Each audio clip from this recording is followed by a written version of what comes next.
कृष्ण चैतन्य श्री राधा कृष्ण पाद Krishna पृष्ठाय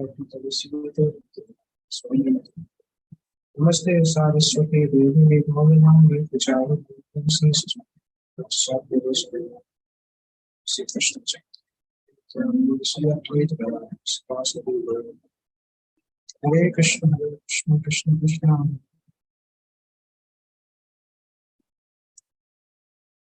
okay, last time हमने second chapter verse 7 तक डिस्कस किया था। सौनक आदि ऋषियों के जो शुरू के 2 प्रश्न थे, उनका उत्तर श्री सुखदेव गोस्वामी ने देना प्रारंभ किया और दोनों प्रश्न का उत्तर ऑलमोस्ट एक ही बताया था उन्होंने, भगवत भक्ति, विष्णु भक्ति, और उसी विष्णु भक्ति को वो ग्लोरीफाई करेगा इन सेक्शंस में। आगे के श्लोकों में बताते हैं कि किस प्रकार से वर्णाश्रम की पूर्णता तभी होती है जब शुद्ध भक्ति होती है। जीवन का लक्ष्य तब पूर्ण होते हैं जब हम शुद्ध भक्ति की प्राप्ति। तो इस तरह से श्री सुख गोस्वामी शुद्ध भक्ति को ग्लोरीफाई कर रहे हैं, क्योंकि उन्होंने बताया था शास्त्रों का सार और जीवन का लक्ष्य ये प्रश्न थे। तो इन दोनों का कॉमन उत्तर है भगवान कृष्ण की भक्ति। तो इसलिए हमने 7वें श्लोक तक किया था, 8वें श्लोक से करेंगे। शिवम तुम 7वें श्लोक तक किया था या 7वां करना था? आइए, मुझे ऐसा याद है 7 तक कर लिया था। यस प्रभु साहब। ओके, तो टेक्स्ट नंबर 8 से हमें करना है।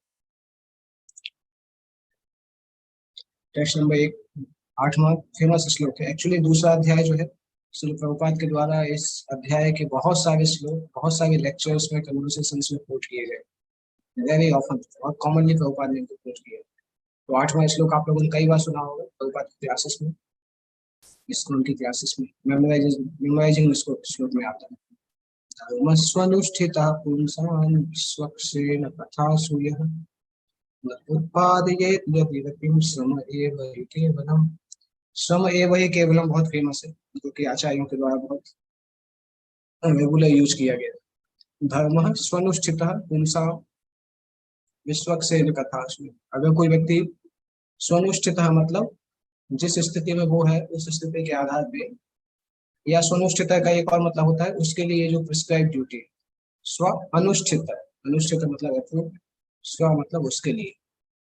तो हर व्यक्ति के लिए जो अप्रूव्ड ड्यूटी है, अप्रूव्ड धर्म है, वृत्ति है, अगर सभी लोग उसका पालन करते हैं और अगर विश्वक्सेन कथा सूय न उत्पादित, भगवान विश्वक्सेन की कथा में अगर उसकी रुचि नहीं होती, न उत्पादित यदि रतिम, संस्कृत श्लोकों का अगर विभक्त करके पढ़ेंगे तो समझ में आ जाएगा। जैसे यहाँ पे है धर्म स्व अनुष्ठित पुंसा, अगर लोग अपने लिए उस व्यक्ति के लिए जो प्रिस्क्राइब धर्म है उसको पालन करते हैं, परंतु न उत्पादयेद यदि रति, अगर उनको रति या प्रेम आसक्ति की प्राप्ति नहीं होती, किसके लिए? विश्वक्सेन कथा से, भगवान कृष्ण की कथा के लिए अगर उनको रुचि प्राप्त नहीं होती है तो चाहे वो अपने धर्म का कितना भी पालन करें, वो केवल श्रम के समान, केवल व्यर्थ है।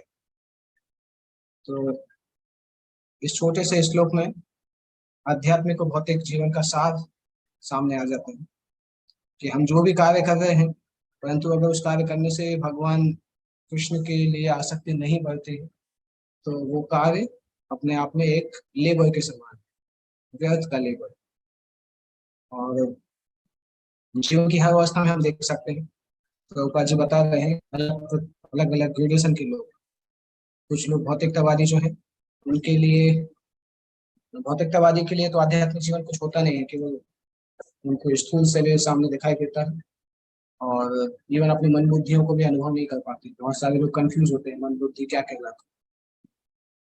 तो उनके लिए जो उनके जो भी क्रियाकलाप है, या तो उनके खुद के शरीर के लिए केंद्रित होते हैं और या फिर उनकी फैमिली के लिए या उनके देश के लिए, इस तरह से उनके सारे क्रियाकलाप इसी सीक्वेंस में दिखाई देते, ये कहलाते हैं सामान्य भौतिकतावादी।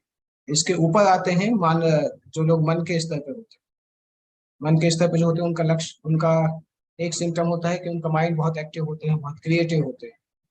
जैसे प्रभुपाद जी यहाँ उदाहरण दे रहे हैं, उनकी वृत्तियों में कविता बनाना तथा दार्शनिक मन या शरीर तथा मन के सीमित स्वार्थ के उद्देश्य से कोई बात चलाना शामिल नहीं। कवि होते हैं, कई बार साइंटिस्ट को इस कैटेगरी। हाँ, तो हम ये डिस्कस कर रहे थे कि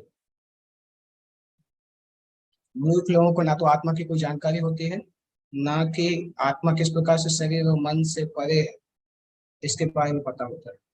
वो केवल अपनी अपनी अपनी हाँ, हम ये डिस्कस कर रहे थे कि हमने ये देखा है कि जब तक हमारे इंटेंशन प्योर नहीं होते हैं तब तक हमें संतुष्टि नहीं मिलती है। क्योंकि मेंटल सेटिस्फेक्शन या स्पिरिचुअल सेटिस्फेक्शन आता है जब हमारे इंटेंशन प्योर है। तो हो सकता है हम शुद्ध भक्त नहीं हो, परंतु प्रयास करना चाहिए कि हमारा जो भाव है या इंटेंशन है वो उस तरह से हो जिस प्रकार से शुद्ध भक्त सोचते हैं। तो हम हो सकता है शुद्ध भक्ति पे एक्ट, शुद्ध भक्त के स्तर पे नहीं हो, परंतु अगर हम शास्त्र से समझेंगे, उस तरह से एक्ट करने का प्रयास करेंगे, तो फिर वो भाव हमारे अंदर भी जा सकते हैं। क्योंकि यहाँ पे लिखा है ना, आत्मसंतुष्टि जो है वो केवल स्थूल शरीर और सूक्ष्म मन से नहीं होती। आत्मसंतुष्टि जब होगी जब आत्मा भगवान से प्रॉपरली कनेक्टेड हो, तब आत्मसंतुष्टि होती है। इसलिए कभी कभी भक्त लोग भक्ति करते हैं, उसके बाद भी उनको कंप्लेन रहता है कि संतुष्टि नहीं मिल रही, क्योंकि उनकी एटीट्यूड पूरी तरह से परफेक्ट नहीं होता। तो यहाँ पे वो लिखा है, शरीर तथा मन तो आत्मा के बाह्य के आवरण हैं। आत्मा की आवश्यकताएं पूरी होनी चाहिए। केवल पंछी के पिंजरे की सफाई करके पंछी को पसंद नहीं किया जा सकता। मनुष्य को इस पंछी की खुद की आवश्यकताएं जाननी जाननी चाहिए। अभी ये पंछी की आवश्यकताएं क्या है वो इसमें अगले में बता रहे हैं, अगले तात्पर्य में। आत्मा की आवश्यकता है कि वह भौतिक बंधन के संकुचित क्षेत्र से बाहर निकलना चाहता है और पूर्ण स्वतंत्रता की इच्छा को पूरा करना चाहता है। ये बहुत इंपॉर्टेंट लाइन है। ये जीव की ये इच्छा है कि ये भौतिक संसार में उसको पूरी तरह से इंडिपेंडेंस नहीं मिलता है। इसलिए आत्मा इस भौतिक बंधन से बाहर जाके जो उसकी फुल इंडिपेंडेंस की इच्छा है उसको पूरा करना चाहिए। और ये लॉजिकल भी है, क्योंकि आत्मा पहले फुल इंडिपेंडेंस में था और इस संसार में आने के बाद वो संकुचित हुआ है। जैसे कोई चिड़िया को अगर हम किसी विंडो से अंदर अंदर कोई चिड़िया को लाए, कोई विंडो से अंदर आती है और उस विंडो को बाद में बंद कर दें, तो चिड़िया उस विंडो के पास जाके अपने अपने मुंह से वो आवाज करती है, उसकी चोंच मारती है, क्योंकि उसको पता है कि मैं यहाँ से आई थी परंतु मैं जा नहीं पा रही। तो हम पूर्ण स्वतंत्रता की इच्छा रखते हैं, इसका मतलब हम एक समय पूर्ण स्वतंत्र थे, अभी नहीं। तो हम अपने नेचुरल नेचर से बाहर आ गए, इसलिए हम दुखी रहते हैं। तो आत्मा की वास्तविक इच्छा ये है कि वो भौतिक बंधन के संकुचित क्षेत्र से बाहर निकल के पूर्ण स्वतंत्रता की इच्छा को पूरा करना चाहिए। वह इस विशालतर ब्रह्मांड की आच्छादित दीवारों के बाहर जाना चाहता है, स्वतंत्र विकास तथा आत्मा का दर्शन करना चाहता है। और उसकी पूरी स्वतंत्रता तब मिलती है जब वो पूर्ण आत्मा भगवान को मिलता है, भगवान से संबंध स्थापित। तो ऐसे कोई भी कार्य जब आत्मा करेगा जिससे हमारी वो चेतना बढ़ेगी, तो वो कार्य हमारे लिए सूटेबल होगा। यहाँ पे लिखा है कि ऐसा तभी हो सकता है जब भगवान की दिव्य लीलाओं का श्रवण और कीर्तन। वैसे कोई भी व्यक्ति जो मनुष्य को परमेश्वर के दिव्य संदेश का श्रवण कीर्तन में अनुगत नहीं करती है, उसको समय का अपव्यय होगा। तो हम कोई भी कार्य करें, अगर श्रवण कीर्तन में उस फल नहीं आ रहा है, उसका भगवान के प्रति उसका राग नहीं बढ़ रहा है, तो उसको वेस्ट ऑफ टाइम बोला जा सकता है, क्योंकि ये आत्मा को मुक्ति नहीं दिला सकता। ये आत्मा की मुक्ति केवल आध्यात्मिक चीज से। इसके बाद अगले 3 श्लोक जो है वो एक पर्टिकुलर सीक्वेंस में आ रहे हैं। जैसे 9वां श्लोक जो है, धर्मस्य हि अपवर्गस्य न अर्थोऽर्थायोप कल्पते नार्थस्य धर्मैकान्तस्य कामो लाभाय हि स्मृतः। अपवर्ग का मतलब होता है, पा वर्ग का मतलब होता है पा फा बा भा मा। पा का मतलब होता है जब हम बहुत परिश्रम करते हैं, जैसे कभी जानवर बहुत परिश्रम करते हैं तो मुंह से फेन आने लगता है। तो पा मतलब परिश्रम, फा मतलब फेन, वाह मतलब व्यर्थ। इस तरह से भौतिक परिश्रम व्यर्थ होता है। और भय मतलब व्यक्ति हमेशा भयभीत रहता है कि उसकी उसकी कब मृत्यु आ जाएगी, कब वो बुढ़ापा आ जाएगा। पा फा वाह भा मा, मा मतलब फाइनली उसकी मृत्यु हो जाती है, तो उसको पा वर्ग बोला जाता है। इस भौतिक संसार के ये जो चक्र है इसको पा वर्ग बोला जाता है। और यहाँ पे क्या लिखा है, अपवर्ग। धर्मस्य ही अपवर्गस्य। अगर कोई व्यक्ति धर्म का पालन करता है तो धर्म का पालन उसको पावर्ग के लिए नहीं करना चाहिए। मतलब धर्म का पालन उसको इस संसार में सुख के लिए नहीं करना चाहिए। और किसके लिए नहीं करना चाहिए? अपवर्ग के लिए करना चाहिए। न अर्थो अर्थायोपकल्पते। अर्थायोपकल्पते मतलब भौतिक संसार में पैसे के लिए या लाभ के लिए धर्म का पालन कहीं कभी नहीं करना चाहिए। पहली लाइन का मतलब है धर्म से ही अपवर्ग से, धर्म जो है मोक्ष के लिए उपयोग करना चाहिए। न अर्थो अर्थायोपकल्पते, अर्थ के लिए नहीं करना चाहिए।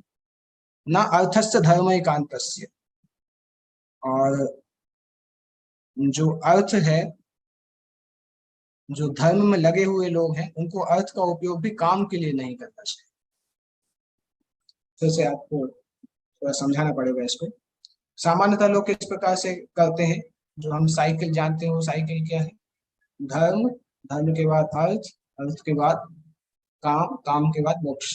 इसका सीक्वेंस है कि व्यक्ति धर्म का पालन करता है, धर्म का पालन करने से उसको अर्थ मिलता है, मतलब भौतिक भोग के लिए साधन मिलता है। जब भौतिक भोग का साधन मिलता है तो वो भोग करता है, मतलब काम। तो धर्म के बाद अर्थ आता है, अर्थ के बाद काम आता है। और जब काम की इच्छा से व्यक्ति पूरित हो जाता है, पूरित मतलब बहुत लंबे समय तक जब काम की इच्छा करता रहता है, काम भाग भोग करता रहता है, बहुत समय बाद उसको फ्रस्ट्रेशन होता है कि इस भोग से कुछ मिलने वाला नहीं, तब वो मुक्ति की तरफ जाता है। तो सामान्य सीक्वेंस क्या होता है? धर्म से अर्थ, अर्थ से काम, काम के बाद फ्रस्ट्रेशन के बाद मुक्ति। इस श्लोक में संत गोस्वामी अलग बता रहे हैं कि धर्म जो है वो अर्थ के लिए मत करो, ये लिखा ना अर्थ हो अर्थायोग कर। धर्म को अर्थ के लिए नहीं करना चाहिए। धर्म को किसके लिए करना चाहिए? अपवर्ग, मोक्ष के लिए करना चाहिए। और अर्थ को भी काम के लिए उपयोग नहीं करना चाहिए। दैट मीन्स धर्म को मोक्ष के लिए उपयोग करना चाहिए और अर्थ को भी काम के लिए उपयोग नहीं करना चाहिए, मोक्ष के लिए उपयोग करना चाहिए। अभी आपको समझ में आया होगा, एक साइकिल, एक सीक्वेंस है, धर्म, अर्थ, काम, मोक्ष। तो सामान्यतः व्यक्ति, हर व्यक्ति धर्म से अर्थ लेता है, अर्थ से काम होता है, काम के बाद मोक्ष की तरफ जाता है। यहाँ पे क्या बता रहे हैं? धर्म जो है मोक्ष के लिए करो, अर्थ जो है वो भी मोक्ष के लिए करो, काम के लिए मत करो। धर्म को अर्थ के लिए मत करो, धर्म को सीधे मोक्ष के लिए करो। और अगर आपके पास अर्थ है तो अर्थ को भी काम में मत लगाओ, उसको मोक्ष के लिए लगाओ। तो पूरा जो जो साइकिल है उस साइकिल को पूरा चेंज कर दिया सुखदेव स्वामी। चूंकि इसमें हिंदी थोड़ी कठिन दी गई है इसलिए मैंने इस लैंग्वेज में समझाया। हिंदी इसमें थोड़ा कठिन। समस्त व्यक्ति पर कार्य निश्चय ही मोक्ष के लिए लिप्त होते हैं, ये पहली लाइन है। धर्मस्य ही अपवर्गस्य, सारी क्रियाएं मोक्ष के लिए होनी चाहिए। न अर्थो अर्थाय कल्पते, अर्थ के लिए नहीं, उन्हें कभी भौतिक लाभ के लिए संपन्न नहीं करना चाहिए। धर्म एकांतस्य, ऐसे लोग जो धर्म में लगे हुए हैं उनको न अर्थ, उनको अर्थ को काम के लिए उपयोग नहीं करना चाहिए। ऋषियों के अनुसार जो लोग धर्म में लगे हैं उन्हें चाहिए कि इंद्रिय वृत्ति के संवर्धन हेतु भौतिक लाभ का उपयोग कदापि नहीं करना चाहिए। अभी आपको समझ में आया होगा। और तात्पर्य में भी यही दिया गया है, यही सीक्वेंस दिया गया है। लिखा है इसमें कि जब भगवान जो है, जब हम शुद्ध भक्ति करते हैं तो भगवान उससे आकर्षित हो जाते हैं, किसी और चीज से आकर्षित नहीं होते। कुछ लोग बोलते हैं धर्म जो है लाभ के लिए है, परंतु वो एक बहुत नीचे स्तर की चेतना है। धर्म अर्थ काम मोक्ष जो है बहुत ऊंची चेतना नहीं, नीचे स्तर की चेतना। और व्यक्ति सामान्यतः चाहता है कि धर्म करे, धर्म से उसको भौतिक लाभ मिले। वैदिक साहित्य में भी भौतिक लाभ का प्रलोभन है, बहुत सारे लोग ऐसे धार्मिकता के प्रलोभन के प्रति आकृष्ट। और संसार में लोग अर्थ क्यों चाहते हैं? क्योंकि अर्थ से उनको काम की प्राप्ति होती है। लोगों को मनी चाहिए, money is sweeter than Honey, क्योंकि मनी से जो इच्छा चाहिए वो मिल जाता है। इसलिए लोग मनी के लिए धर्म करते हैं। सामान्यतः लोग स्वार्थी होते हैं तो धन प्राप्त करने के लिए धर्म करते हैं। और कलयुग में आप देखेंगे कि लोग धर्म इसलिए नहीं करते हैं क्योंकि धर्म से धन नहीं मिल रहा है आजकल। मिलता है सटल सूक्ष्म सेंस में, परंतु सामान्यतः पहले जो यज्ञ करते थे तो यज्ञ से देवता आते थे, समृद्धि आती थी। क्योंकि धर्म हम उतने अच्छे से पालन नहीं कर पा रहे हैं और इसलिए वो सब यज्ञ करना जो है उससे उसका जो प्रतिफल है वो नहीं मिल पा रहा है। और इसीलिए लोग धर्म को छोड़ के साइंस की तरफ जा रहे हैं, क्योंकि साइंस से उनको पैसा मिल जाता है, जॉब करते हैं तो पैसा मिल जाता है। इसलिए लोग धर्म की तरफ नहीं आ रहे, क्योंकि लोग हमेशा से स्वार्थी रहते हैं। वो धर्म का पालन तभी करते हैं जब उनको पैसे की जरूरत है या भोग करना। तो ये भागवत धर्म इस प्रकार से है कि धर्म को सीधे मोक्ष के लिए करना चाहिए, भोग के लिए नहीं करना चाहिए। लास्ट में लिखा भी है, भागवत के निर्णय के अनुसार इस श्लोक में सूत गोस्वामी के कथन द्वारा इसका निषेध किया गया। मनुष्य को चाहिए कि केवल भौतिक लाभ के लिए ही कोई वृत्ति ना अपनाए, ना ही भौतिक लाभ का उपयोग इंद्रिय तृप्ति के लिए किया जाए। भौतिक लाभ का सदुपयोग किस प्रकार किया जाना चाहिए, इसका वर्णन आगे।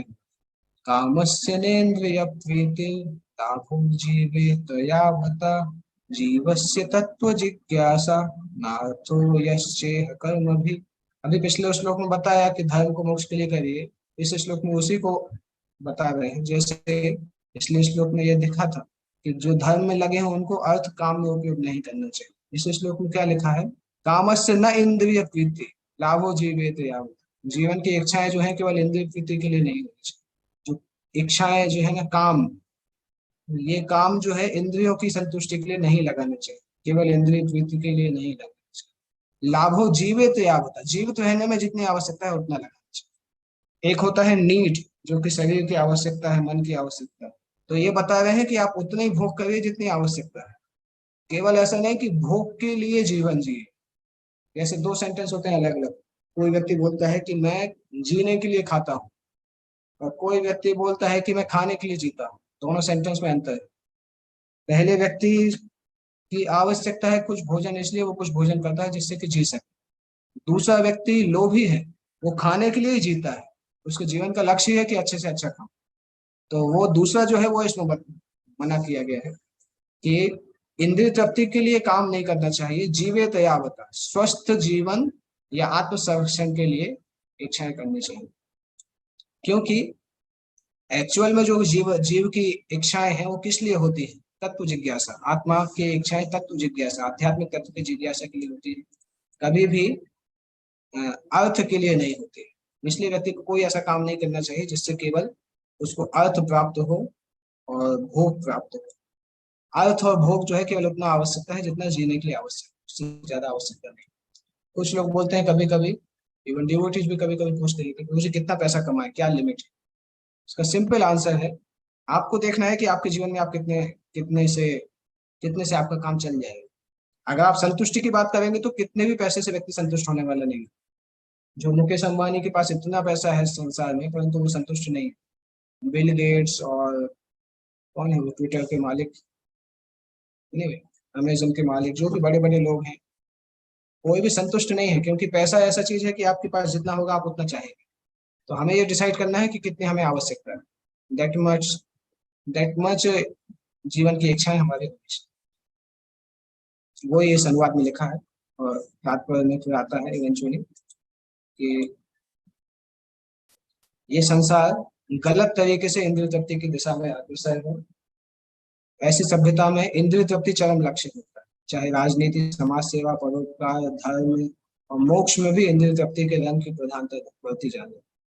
राजनीतिक क्षेत्र में लोगों के नेता अपनी अपनी इंद्रिय तृप्ति के लिए परस्पर झगड़ते हैं। मतदाता भी नेताओं को तभी मानते हैं जब वह उनकी इंद्रिय तृप्ति कराने का वचन देते हैं। जो मैनिफेस्टो आता है उसमें नेता लोग लिखते हैं कि हम ये इंद्रिय तृप्ति कराएंगे, हम ये चीजें देंगे आपको, ये चीजें देंगे, अच्छी रोड देंगे, ये सब देंगे। तो मतदाता की इंद्रिय तृप्ति की इच्छाएं पूरी करने का प्रॉमिस करते हैं, इसलिए वोटर उनको वोट देते हैं। और जब मतदाता अपनी इंद्रिय तृप्ति में असंतुष्ट हो जाते हैं तो उस नेता को हरा देते हैं। क्योंकि नेता जो है वो 5 साल मैनिफेस्टो में तो लिखते हैं जनता की सेवा करने का, परंतु उनका तो समय निकल जाता है अपनी खुद की इंद्रियों की सेवा करने में। तो जनता असंतुष्ट होती है, इसलिए नेता को बदल देते हैं। और नेता भी संतुष्टि नहीं देगा, क्योंकि नेता तो अपनी संतुष्टि के लिए काम करेगा। पहले तो वो अपने घर के लिए पैसा रखेगा, अपने बच्चों के लिए, पुतों के लिए, उसके बाद वोटर का नाम। तो वो इसमें लिखा है, मतदाता नेताओं को तभी मानते हैं जब वो इंद्रिय तृप्ति कराने का वचन देते हैं, और जब मतदाता असंतुष्ट हो जाते हैं तो नेता को हटा देते हैं। और नेताओं द्वारा मतदाताओं की इंद्रियों की तुष्टि ना करने के कारण उन्हें निराश होना पड़ता है। तो ये संसार में चल रहा है। और जो भोग, जो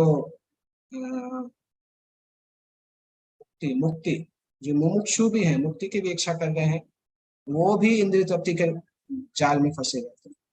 उसको हम कैसे समझ सकते हैं कि इंद्रिय तृप्ति मतलब वो भगवान बनना चाहते हैं। आध्यात्मिक जीवन में ये कॉन्सेप्ट बहुत फेमस है कि लोग बोलते हैं कि अभी हम छोटी मोटी चीज नहीं बनेंगे, हम भगवान बनेंगे। तो उसके कारण आध्यात्मिक हत्या करने के लिए भी तैयार हो जाए। तो भागवत के इस श्लोक में क्लियर है कि ये सारी इच्छाएं हटानी चाहिए। इंद्रिय तृप्ति के लिए व्यक्ति को कार्य नहीं करना चाहिए, व्यक्ति को नहीं जीना चाहिए इंद्रिय तृप्ति के लिए। इंद्रिय तृप्ति उतना ही हो जितना कि संरक्षण के लिए आवश्यक। इसमें लिखा भी है इंद्रियां कुछ ना कुछ तुष्टि चाहती हैं और उसके कुछ कुछ विधि विधान है। जैसे एक उदाहरण दिया है, विवाह संबंध स्त्री पुरुष के संतान उत्पत्ति के लिए आवश्यक है, किंतु ये केवल भोग के लिए नहीं। अगर पति पत्नी केवल भोग के लिए एक दूसरे से शारीरिक संपर्क करते हैं तो वो पशु समाज के जैसे है। तो आवश्यकता के लिए करना चाहिए, भोग के लिए नहीं करना चाहिए। अभी लास्ट में देखिए, परम सत्य की खोज के लिए व्यक्ति को कार्य करना चाहिए, जो कि लिखा था तत्व जिज्ञासा, जीवस्य तत्व जिज्ञासा, यहाँ पे लिखा था जीवस्य तत्व जिज्ञासा। तत्व जिज्ञासा के लिए कार्य करना चाहिए। वो तत्व क्या है? वो तत्व अगले श्लोक में बताया जा रहा है कि 3 प्रकार के तत्व। वदन्ति तत्त्वविदस्तत्त्वं यज्ञानमद्वयं ब्रह्मेति परमात्मेति भगवान इति शब्दते। ये 3 प्रकार के तत्व बहुत फेमस श्लोक है। प्रभुपाद जी, कई लोगों को याद है, कई भक्तों को याद रहता है। वदन्ति तत्त्वविदः, तत्त्वविदः मतलब जो तत्व को जानने वाले हैं, उन्होंने तत्व को, परम सत्य को अद्वैत ज्ञान कहा है। और वो अद्वैत ज्ञान क्या है? अद्वैत ज्ञान के 3 भाग हैं। ब्रह्मेति मतलब ब्रह्म के नाम से जाना जाता है, परमात्मेति मतलब परमात्मा के नाम से जाना जाता है, और भगवान इति मतलब भगवान के नाम से जाना जाता है। तो जो तत्ववेद हैं, विद्वान लोग हैं, उन्होंने आध्यात्मिक सत्य को 3 भागों में डिवाइड किया है। पहला होता है ब्रह्म, दूसरा होता है परमात्मा, तीसरा होता है। इन तीनों का एक्सप्लेनेशन इस श्लोक के तात्पर्य में करते हैं। और यहाँ पे एक और शब्द लिखा है अद्वयम। अद्वयम का मतलब होता है अद्वैत। ये तीनों समान है, समान मतलब एक ही व्यक्ति है, उसके अलग अलग तरीके से हम अनुभव करते हैं, इसलिए अद्वयम शब्द का उपयोग किया। लिखा भी है परम सत्य ज्ञाता तथा ज्ञेय दोनों है, इसमें कोई गुणात्मक भेद नहीं, इसलिए ब्रह्म परमात्मा भगवान गुणात्मक रूप से एक है। और कुछ लोग उनको उपनिषदों के जिज्ञासु जो होते हैं वो निर्विशेष ब्रह्म के रूप में जानते हैं, और योगी लोग जो होते हैं वो अंतर्यामी परमात्मा के रूप में जानते हैं, भक्त लोग उसको भगवान के रूप में अनुभव करते हैं। तो भगवान के तीन तीन रियलाइजेशन है। एक ज्ञान योगी जो है वो उनको निर्विशेषवाद ब्रह्म ज्योति के रूप में देखते हैं, और परमात्मावादी जो है, परमात्मावादी इन द सेंस योगी, अष्टांग योगी परमात्मा के रूप में देखते हैं, और भक्त भगवान के रूप में देखते हैं। और ये उदाहरण कई बार हमने देखा है, सूर्य की किरणों का उदाहरण प्रभुपाद जी ने कई बार दिया है। सूर्य की किरणें, सूर्य का लोक और सूर्य देवता, ये 3 उदाहरण प्रभुपाद जी देखते हैं। सूर्य की किरणें ब्रह्म ज्योति के समान है, सूर्य देव परमात्मा के समान नहीं, सूर्य का लोक परमात्मा की एनर्जी के, परमात्मा की रियलाइजेशन के समान, और सूर्य देव भगवान तत्व के बारे में। इसके बाद आगे लिखा जा रहा है, भागवत के प्रथम अध्याय के प्रथम श्लोक में कहा है, परम सत्य परम पूर्ण है, सर्वज्ञ है और मोह से मुक्त है। जन्मादि अस्य यतः अन्वयाद तस्यार्थेषु अधिक्य स्वराट। परम पूर्ण है, सर्वज्ञ है, स्वराट मतलब सब स्वतंत्र है, और मुह्यंति यत् सूर्यो तेजो वारि मदाम यथा विनिमयो यत्र सर्वो। संसार में जो रिलेटिविटी होता है उससे पूरी तरह से मुक्त। तो बहुत कुछ टेक्निकल इसमें लिखा है, परंतु सामान्य शब्दों में अगर मैं बताऊं तो जो पैराग्राफ में पूरा ये लिखा है कि आत्मा और भगवान गुणात्मक रूप से क्वालिटेटिवली समान है, क्वांटिटेटिवली डिफरेंट है। इसी तरह से ब्रह्म परमात्मा और भगवान भी क्वालिटेटिवली समान है, गुणात्मक रूप से समान है, परंतु उनका डिग्रेडेशन है। भगवान का रियलाइजेशन सबसे ऊपर आता है, उसके नीचे परमात्मा का, उसके नीचे ब्रह्म। जब आप इसका तात्पर्य पढ़ेंगे तो सेम चीज में। तो ये एक्सप्लेन करने के बाद अभी सबसे पहले उन्होंने भक्ति का वर्णन बताया, उसके बाद बताया कि इन सारे तत्वों में भक्ति कैसे इंपॉर्टेंट होती है। तो उसके बाद उन्होंने वर्णाश्रम का लक्ष्य भी भक्ति होता है ये बताया। और आगे आप आएगा 13 नंबर श्लोक में, तो उसका उसी को भक्ति का वर्णन, नाम का वर्णन, ये सब डिस्कस करने वाले। तस्वद्धधाना मुनयो ज्ञान वैराग्य युक्तया पश्यन्त्यात्मनि चात्मानं भक्त्या सुतग्रहीतया। तत्स्वद्धधाना मुनयो, जो भी श्रद्धालु होते हैं, श्रद्धाना मतलब जिज्ञासु और गंभीर जो होते हैं वो ज्ञान और वैराग्य से अपने आप को युक्त करते हैं। और पश्यन्ति आत्मनि च आत्मन, अपने आप में परमात्मा के दर्शन करते हैं। और फिर भक्तिया सुत ग्रहीतया, वेदों को ठीक तरीके से ग्रहण करके इस प्रकार से परमात्मा का दर्शन करते हैं। ज्ञान तथा वैराग्य से संबंधित गंभीर जिज्ञासु या मुनि वेदांत श्रुति के श्रवण से ग्रहण की हुई भक्ति द्वारा परम सत्य की अनुभूति करते हैं। कभी कभी भक्त पूछते हैं कि इस श्लोक में मुनि भी लिखा है,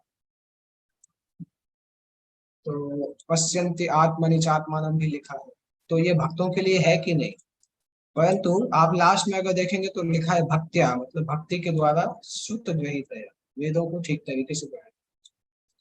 तो कभी कभी भक्तों को मुनि से कंपेयर किया जा सकता है, क्योंकि भक्त भी मुनि को बोला जा सकता है। मुनि का मतलब होता है थॉटफुल पर्सन, जो विचारशील लोग होते हैं उनको मुनि बोला जाता है। तो भक्त लोग भी थॉटफुल होते हैं, इसलिए उनको भी मुनि कभी कभी बोला जाता है। इसलिए इसमें लिखा है ज्ञान और वैराग्य से संबंधित मुनि। हमने इसी अध्याय में पिछली क्लास में पढ़ा था कि भक्ति जब करते हैं तो ज्ञान और वैराग्य मिलता है। दैट मीन्स अगर कोई मुनि ज्ञान और वैराग्य से भरा हुआ है, दैट मीन्स मुनि कौन है, मुनि भक्त है। इसलिए यहाँ पे लिखा है भक्त्या स्तुति गई। भगवान वासुदेव, पिछले श्लोक में आया ना कि भगवान का रियलाइजेशन सबसे ऊपर है, इसलिए इस श्लोक में आ रहा है कि भक्त जो है वो भक्ति के द्वारा भगवान को स्वीकार करते हैं। एक लिखा है ब्रह्म उनका दिव्य शारीरिक तेज है और परमात्मा उनका आंशिक स्वरूप है। इसलिए ब्रह्म या परमात्मा की अनुभूति परम सत्य की आंशिक अनुभूति है। मनुष्य चार प्रकार के होते हैं, कर्मी, ज्ञानी, योगी, भक्त। कर्मी भौतिकतावादी है, बाकी तीनों आध्यात्मिकतावादी। और भक्त फर्स्ट क्लास है, इनको इन्होंने भगवान को स्वीकार किया है। भक्त से नीचे आते हैं योगी, जिनको जिन्होंने परमात्मा को स्वीकार किया है। उसके नीचे आते हैं ज्ञानी, जिन्होंने ब्रह्म ज्योति को स्वीकार किया। और सारे शास्त्रों में आता है भक्त्या त्वनन्यया शक्या अहम एवं विदुर्जुन ज्ञातुम द्रष्टुम च सत्त्वेन प्रवेष्टुम च परन्तप। गीता में आता है कि केवल भक्ति से मुझे जाना जा सकता है, क्या मां भी जाना, क्योंकि भक्ति से ज्ञान और वैराग्य दोनों आ जाते हैं। भक्ति ही एकमात्र पूर्ण विधि है जिसे गंभीर जिज्ञासु परम सत्य की अनुभूति हो सकती है, क्योंकि भक्ति की नींव पूर्ण ज्ञान तथा भौतिक संग से वैराग्य के ऊपर खड़ी है और वेदांत श्रुति के श्रवण के द्वारा सुदृढ़ होती है। यहाँ पे एक चीज समझ सकते हैं, कुछ लोग बोलते हैं कि भक्तों को ज्ञान उतना नहीं होता है, इसलिए ज्ञानी पहले बनना चाहिए। यहाँ पे प्रभुपाद जी समझा रहे हैं ऐसा नहीं है कि भक्ति अल्पज्ञ अध्यात्मवादियों के निमित्त होते हैं। तीन प्रकार के भक्त हैं। सबसे कनिष्ठ भक्त हैं, उनके अंदर उतना ज्ञान नहीं हो सकता है, भौतिक संगति से भी दूर नहीं हो सकते हैं, इसलिए वो विघ्न में मंदिर में वैसे की पूजा करते हैं। ऐसे तृतीय श्रेणी के भक्त। इसके ऊपर भक्त होते हैं जो कि सेकंड क्लास भक्त कहलाते हैं। वो भगवान से प्रेम करते हैं, भक्तों से भी मैत्री करते हैं और ईर्ष्या वाले लोगों को से दूर है। और इसके ऊपर फर्स्ट क्लास के भक्त होते हैं जो कि दूसरे की निंदा से पूरी तरह से दूर। तो तीसरे श्रेणी के भक्तों को अगर दूसरे श्रेणी के भक्तों का संग मिलता है तो दूसरी श्रेणी में आते हैं। शुद्ध भक्तों का संग मिलता है तो फिर उसको क्रॉस करके शुद्ध भक्त बन जाते हैं। अभी कैसे भक्त से सुनना चाहिए, ऐसा भक्त सुखदेव गोस्वामी का प्रतिनिधि होना चाहिए। इट मीन्स सुखदेव गोस्वामी का प्रतिनिधि मतलब प्रामाणिक परंपरा में आना चाहिए। और दूसरा, पैसा कमाने के लिए भक्ति उपासना नहीं करना चाहिए, उपदेश नहीं देना चाहिए। तो हम प्रचार करते हैं तो प्रचार हम केवल पैसे के लिए नहीं करना चाहिए। प्रचार का मतलब है कि हम व्यक्ति को भक्ति प्रदान करना चाहिए। नव जिज्ञासु भक्त को प्रामाणिक व्यक्तियों से सुनने में तनिक भी रुचि नहीं रहती। ऐसे नव जिज्ञासु भक्त अपनी इंद्रिय तृप्ति के हेतु किसी व्यवसायिक व्यक्ति से सुनने का दिखावा करते हैं। इस प्रकार के श्रवण तथा कीर्तन से सारा मामला गड़बड़ा गया और इसके प्रति सतर्क रहने की आवश्यकता है। इसलिए निष्ठावान व्यक्ति को चाहिए कि अपनी उन्नति के लिए उपनिषद, वेदांत जैसे वैदिक साहित्य को तथा पूर्ववर्ती आचार्यों तथा गोस्वामियों द्वारा छोड़े गए अन्य साहित्य को सुने। ऐसे साहित्य का श्रवण किए बिना मनुष्य सच्ची उन्नति नहीं कर सकता। बिना श्रवण किए तथा आदेशों का पालन किए बिना भक्ति का प्रदर्शन निरर्थक। अगर कोई व्यक्ति श्रवण अच्छे से नहीं करता है और शास्त्र और गुरु के आदेशों का पालन अच्छे से नहीं करता है, तो भले ही वो भक्ति का कितना भी प्रदर्शन करे, उसका एक्चुअल में फायदा नहीं होता और वो भक्ति में उसी स्तर पर रहता है, कुछ नहीं कर पाता। क्योंकि जब तक भक्ति प्रामाणिक तरीके से नहीं होती तब तक व्यक्ति भक्ति में आगे नहीं बढ़ पाता। ऐसे अनाधिकृत भक्त को कभी भी शुद्ध भक्त की मान्यता नहीं दी जानी चाहिए। इसको इसके बाद 13वें श्लोक में भगवान, जो 8वें श्लोक में उन्होंने बताया था वर्णाश्रम का वर्णन किया था, इस श्लोक में उसको क्लोज कर रहे हैं कि वर्णाश्रम बहुत अच्छा है और वर्णाश्रम का लक्ष्य ही है भगवान हरि की संतुष्टि, समसिद्धि हरितोष।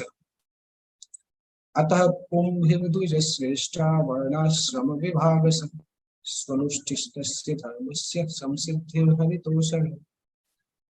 इसलिए हे द्विज श्रेष्ठ, यह फाइनली ये समझ में आता है, अतः पुंभिर्द्विज श्रेष्ठ, मनुष्य द्वारा वर्णाश्रम के जो विभाग है, 4 वर्णों के जो डिस्क्रिप्शन है, उससे स्वनुष्ठिस्तस्य धर्मस्य, अपने अपने वृत्ति के आधार पर कोई व्यक्ति कार्य करता है, उसका उद्देश्य क्या होता है? समसिद्धि। उसका फाइनल सिद्धि तब मिलता है जब भगवान हरि उससे संतुष्ट होते हैं। हे द्विज श्रेष्ठ, निष्कर्ष यह निकलता है कि वर्णाश्रम धर्म के अनुसार अपने कर्तव्यों को पूरा करने से जो परम सिद्धि प्राप्त हो सकती है वह है भगवान को प्रसन्न करना। हरितोष, वर्णाश्रम का लक्ष्य ही है भगवान हरि को प्रसन्न करना। तात्पर्य में भगवान जी वो ही वर्णाश्रम को बता रहे किस प्रकार से 4 वर्ण 4 आश्रम में डिवाइड किया गया है। जैसे वर्ण में उन्होंने अलग लिखा है, बुद्धिमान वर्ग, योद्धा वर्ग, उत्पादक वर्ग और श्रमिक वर्ग, ब्राह्मण क्षत्रिय वैश्य और शूद्र।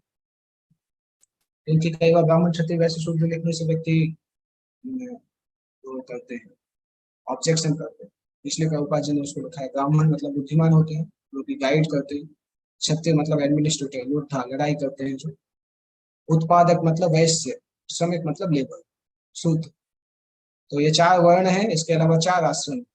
कोई व्यक्ति इनमें से कहीं पे भी स्थित हो, पर अगर हरि को संतुष्ट कर रहा है तो वर्णाश्रम का पालन करे। इसका उदाहरण हमने देखा है, चैतन्य महाप्रभु जब वो साउथ इंडिया में एक व्यक्ति को देखते हैं भगवत गीता उल्टा पढ़ता है, तो उनको पढ़ना नहीं आता है परंतु भगवत गीता पढ़ने का प्रयास करते हैं, और चैतन्य महाप्रभु उनसे पूछते हैं कि आपको आंसू क्यों आ रहे हैं, तो बोलते जब मैं भगवान कृष्ण का दर्शन करता हूँ तो वो भक्त के प्रति कितनी वात्सल्यता दिखाते हैं तो मुझे आंखों में आंसू आ जाते हैं। चैतन्य महाप्रभु ने बोला कि आपको एक्चुअली भगवत गीता के बारे में सब पता। तो वो एक चीज है कि अगर कोई व्यक्ति किसी भी आश्रम में है, किसी भी वर्ण में है, अगर हरि को संतुष्ट कर पा रहा है तो उसको वर्णाश्रम का फल प्राप्त। यहाँ पे देखिए क्या लिखा है, जब इंद्रिय तृप्ति की अत्यधिक आसक्ति के कारण जीवन का लक्ष्य चूक जाता है, स्वार्थी लोगों द्वारा वर्णाश्रम का उपयोग कमजोर वर्ग पर कृत्रिम आधिपत्य दिखाने के लिए किया जाता है। कलयुग में वर्णाश्रम को इसी प्रकार से एक्सप्लोर किया गया, क्योंकि जब हरितोषणम, भगवान को संतुष्ट करने की इच्छा खत्म हो जाती है तो फिर ये वर्णाश्रम किस लिए उपयोग किया जाता है? ब्राह्मण लोग जो है, जो वर्णाश्रम में ऊंची अवस्था में है, वो छोटे लोगों को एक्सप्लॉइट करते हैं। तो जब ऐसा होता है तभी वर्णाश्रम को तोड़ दिया जाता है। कुछ लोग बोलते हैं कि ब्राह्मणों ने इस कास्ट सिस्टम को इसलिए बनाया जिससे कि वो हम लोगों को एक्सप्लॉइट कर सके, तो उसके कारण क्रांति होती है, तो वर्णाश्रम खत्म हो जाता है। क्योंकि जीवन वर्णाश्रम का लक्ष्य छोड़ दिया, भगवान की संतुष्टि जब वो खत्म हो जाएगी तो फिर वर्णाश्रम के द्वारा एक्सप्लॉइटेशन, और उस समय कलयुग में छूट जाता है। परंतु इसमें लिखा है जो लोग बुद्धिमान है वो अभी भी जानते हैं कि वर्णाश्रम एक आवश्यक चीज है, और ये वर्णाश्रम का लक्ष्य है आत्म साक्षात्कार, और कोई लक्ष्य नहीं। तस्मात, इतना बताने के बाद अभी सुनिसुत गोस्वामी, तस्मात का मतलब होता है इसलिए, अतः लास्ट में बताते हैं, इतना सारा इंस्ट्रक्शन देने के बाद इसलिए बता रहे हैं कि क्या करना। तस्मात एकेन मनसा भगवान सात्वताम पति श्रोतव्य कीर्तितव्य च ध्येय पूज्य नित्य। इसलिए एकाग्र मन के द्वारा हर व्यक्ति को भगवान सात्वताम पति, भगवान का एक नाम है सात्वताम पति। सत का मतलब भगवान, सतवान मतलब भक्त, सात्वताम मतलब नहीं, सत मतलब भक्त होता है, सतवान मतलब भगवान, और सात्वताम मतलब भगवान को स्वीकार करने वाले भक्त। सात्वताम पति मतलब भक्तों के पति मतलब भगवान। तो ये जो सात्वताम शब्द है, सात्वताम पति, इसका मतलब है जो साधुओं के रक्षक होते हैं, साधुओं के लीडर होते हैं, उनको भगवान बोला है। इसलिए हर मनुष्य को भगवान जो कि साधुओं के लीडर हैं, उनके रक्षक हैं, उनके लिए क्या करना चाहिए? श्रोतव्य, उनके बारे में सुनना चाहिए, कीर्तितव्य, उनके उनका गुणगान करना चाहिए। ध्येय, उनका ध्यान करना चाहिए। पूज्य है, उनकी पूजा करनी चाहिए। कब? नित्यदा, हमेशा, निरंतर। ये चार कार्य करना चाहिए हर व्यक्ति के द्वारा। भगवान के बारे में सुनना, भगवान के बारे में गुणगान करना, भगवान के बारे में ध्यान करना और भगवान की पूजा करना। गीता में भी भगवान ने यही लिखा है, मन मना भव तो मध्याजी माम नमस्ते। सेम चीज यहाँ पे बताया जाए। ये चार वस्तुएं करेंगे तो जीवन सफल हो जाएगा। प्रभुपाद जी तात्पर्य में बताते हैं कि ये चार विधियां सामान्य हैं: गुणगान, श्रवण, स्मरण और पूजा। सामान्य लोग भी करते हैं। अगर हम संसार में किसी को, अगर हम वो करना चाहते हैं, अट्रैक्ट करना चाहते हैं, तो हम ये चार कार्य उसके लिए करते हैं: उसका गुणगान, उसके बारे में सुनना, उसका स्मरण, उसकी पूजा करना, किसी को भी इम्प्रेस करना। देखिए लिखा भी है। विशेष रूप से आधुनिक समाज में तो मुख्यतः सारे कार्यक्रम श्रवण तथा कीर्तन पर ही आधारित है। कोई भी व्यक्ति, चाहे उसकी सामाजिक हैसियत कैसी भी क्यों ना हो, कुछ ही काल में विख्यात हो जाता है यदि दैनिक समाचार पत्र उसका गुणगान करते हैं। न्यूज़पेपर में अगर उसका नाम आना चालू हो जाए रेगुलर, तो व्यक्ति कैसा भी हो परंतु बहुत फेमस हो जाए, चाहे झूठे गुणगान हो चाहे सच हो। कभी कभी किसी दल विशेष के राजनीतिक नेताओं का विज्ञापन समाचार पत्रों में प्रसारित हो, और ऐसे गुणगान की विधि से एक नगण्य व्यक्ति भी अल्प समय में महत्वपूर्ण बन जाता है। किंतु अयोग्य व्यक्ति के ऐसे झूठे प्रचार से ना तो उस व्यक्ति का लाभ है ना समाज का। तो भले ही ऐसे प्रचार की क्षणिक प्रतिक्रिया हो ले, किंतु इसका प्रभाव स्थायी नहीं होता। इसलिए ऐसे कार्य समय का अपव्यय है। गुणगान तो उन पूर्ण पुरुषोत्तम भगवान का करना चाहिए जिन्होंने हमारे सामने प्रकट होने वाली प्रत्येक वस्तु की सृष्टि की। हम उसकी विस्तृत व्याख्या पहले श्लोक में कर चुके। भगवान के अलावा किसी और को गुणगान करेंगे तो उससे जीवन का लक्ष्य प्राप्त नहीं होगा। ये इस श्लोक में क्लियरली बताया गया। किसी को कोई प्रश्न पूछना हो? यहाँ तक हमने जो डिस्कस किया उससे रिलेटेड कोई क्वेश्चन है किसी?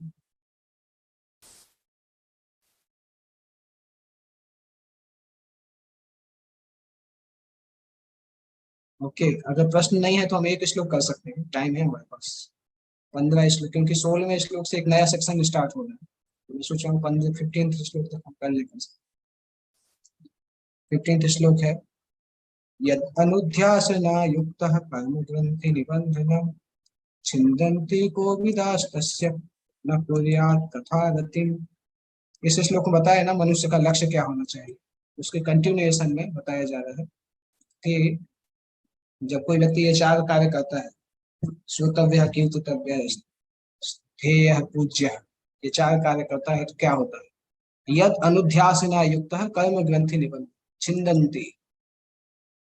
जिस जब कोई व्यक्ति, कोविदा, कोविदा का मतलब बुद्धिमान व्यक्ति, बुद्धिमान व्यक्ति भगवान का स्मरण करता है। अनुध्यासना का मतलब स्मरण, ध्यान मतलब ध्यान, अनु मतलब फॉलो करना, और मोमेंट आफ्टर मोमेंट भगवान को ध्यान कर, उसको अनुध्यासना बोलते हैं। तो जो बुद्धिमान व्यक्ति होता है वो भगवान के बारे में स्मरण करके कर्म ग्रंथि को छेद देता है। उसके कर्म के जो फल है जिससे वो बना हुआ है उसको छिन्दन्ति, उसको काट देता है, कर्म की ग्रंथि को काट देता है। हाथ में तलवार लिए बुद्धिमान मनुष्य भगवान का स्मरण करते हुए कर्म की बंधी हुई ग्रंथि को काट देते। इसलिए ऐसा कौन होगा जो उनके संदेश की ओर ध्यान नहीं देगा? को न को रियात कथा है। कौन व्यक्ति ऐसा होगा जो कि भगवान के संदेश की तरफ ध्यान, क्योंकि भगवान का नाम स्मरण करने से कर्म की ग्रंथियां खत्म हो जाती। प्रभुपाद जी समझा रहे हैं, मुक्ति का अर्थ होता है कर्म के चक्र से छूटना, और जो भगवान की दिव्य लीलाओं का स्मरण करता है उसको ये मुक्ति अपने आप मिल जाती है। भगवान का स्मरण करते रहेंगे, कर्म चक्र कभी भी सामने नहीं फंसेगा, कर्म चक्र से हम छूट जाएगा। भगवान की सारी लीलाएं भौतिक शक्ति के गुणों से परे हैं। ये सारी दिव्य लीलाएं परम सर्व आकर्षक है, और इस प्रकार भगवान के आध्यात्मिक कार्य का सतत सानिध्य बद्ध जीवों को क्रमशः आध्यात्मिक बना देता है। इसलिए भव बंधन से मुक्ति मिलना भक्ति का गौण फल है। हालांकि भगवान के नाम स्मरण से मुक्ति तुरंत मिल जाती है, परंतु वो मुख्य फल नहीं है। नाम स्मरण हम मुक्ति के लिए नहीं करते, नाम स्मरण हम करते हैं भगवान की शुद्ध भक्ति को प्राप्त करने के, और मुक्ति तो उसमें अपने आप ही मिल जाती है। इसलिए किसी किसी भी ऐसे विवेकशील व्यक्ति को जो मध्यम स्तर के अल्पज्ञ व्यक्ति से ऊपर है, भगवान के बारे में श्रवण करके, उनका गुणगान करके, उनका ध्यान तथा पूजन करके निरंतर उनका स्मरण करना चाहिए। भक्ति की यही विधि है। वृंदावन के गोस्वामी जी ने श्री चैतन्य महाप्रभु ने भक्ति उपासना पद्धति का उपदेश देने के लिए अधिकृत किया था। इस नियम का दृढ़ता से पालन करते रहे और हमारे लाभ के लिए दिव्य विज्ञान का साहित्य उत्पन्न किया। भागवत जैसे शास्त्रों का उन्होंने कमेंट्री किया, जिससे व्यक्ति को प्रेम प्रेम भक्ति की प्राप्ति हो। ओके, तो नेक्स्ट क्लास में हम 16th वर्ष से स्टार्ट करेंगे, 16 नंबर श्लोक से। किसी को कोई प्रश्न पूछना है तो पूछ सकते हैं।